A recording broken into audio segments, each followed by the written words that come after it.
everyone, this is Sue Ann Woods. Thanks so much for joining me to talk about the literature matrix. As I mentioned, the literature matrix is a method to build from a PICO question or a research question to a literature review paper. So I created a pretend PICO question here focused on a pretend topic, but one that's probably relevant to all of you. So I developed that my population were college students. My intervention was using a literature matrix as compared to those who did not use a literature matrix. And my outcome is that I'm desiring for improved writing skills, but also improved confidence and competence in self-perceived writing skills. So, as a way to organize my thoughts in moving from a PICO question to a literature review, rather than just directly jumping into a Word document and start writing as my thoughts are coming out, I'd like to show you how to use a spreadsheet to organize your thoughts and then organize your sources. So what you're going to do is use a Google Sheet. And when you start your Google Sheet, it will be totally blank. And what I'd like you to do in column A is to leave the first row blank, move down and write the word summary. And then throughout the rest of the column, you're going to write out the order in which you think you will move through your themes of your paper.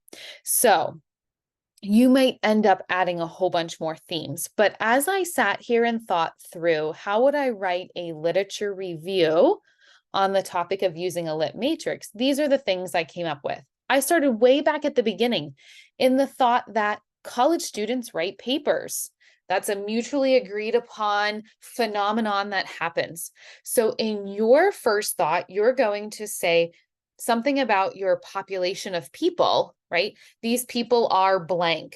They are underserved. They are seeking healthcare, something along those lines that serves as a foundational piece of knowledge that pretty much you should be able to find a number of resources about that should be pretty well known. Okay, college students write papers. We get that. And then, well, why do they do them? Well, the writing demonstrates the student's learning. So under your population, it might be that they have unmet needs, and it might be very granular detail that you put there. Okay, moving through, the paper writing meets an accreditation standard.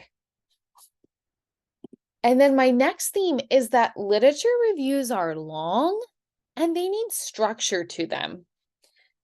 And then under that, college students may not know how to do that structure or have the strategies to do that.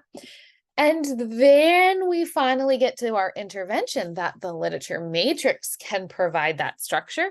And when the matrix is used, the writing is better. And then perhaps even under that, when the matrix is used, the confidence is better, or the enjoyment of the process is better. Okay, so I like to kind of work through the steps of the headings that I'm going to use in my literature review on the column A.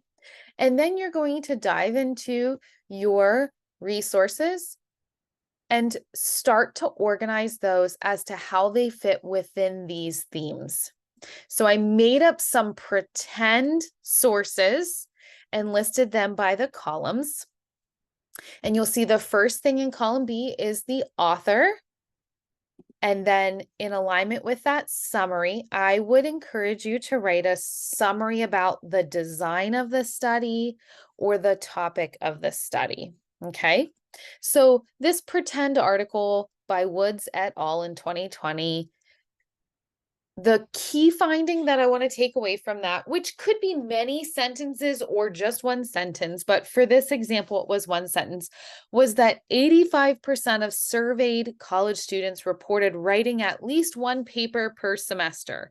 Well, that little detail is great In my theme, it supports that college students write papers. Now, in another pretend article, I found that Davis et al. Said even beyond that, 95% of graduate level degrees require a cumulative writing assignment, and that could include a thesis, a dissertation, or something similar.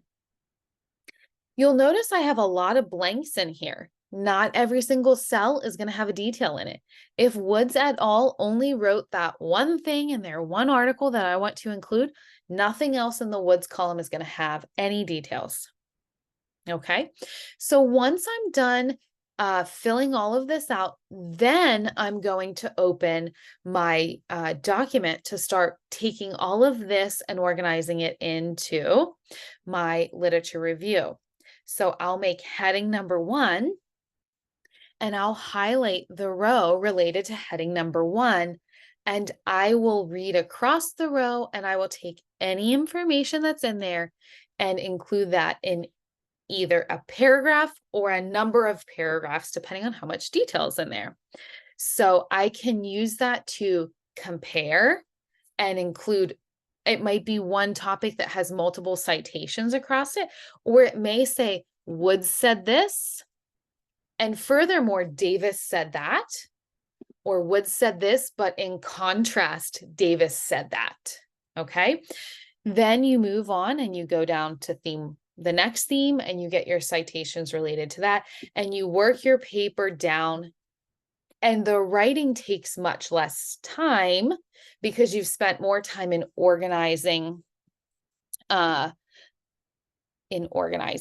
So the other thing you might like doing is freezing your top row and your top column. So you highlight that, you hold down on the control button while you click, and you can do, I need to scroll through here, and I'm going to freeze one row so that it stays there when I'm scrolling. And then I'm going to select column A, hold down on the control button on my keyboard, and I'm going to freeze column A so that when I'm scrolling, all of those things will stay there.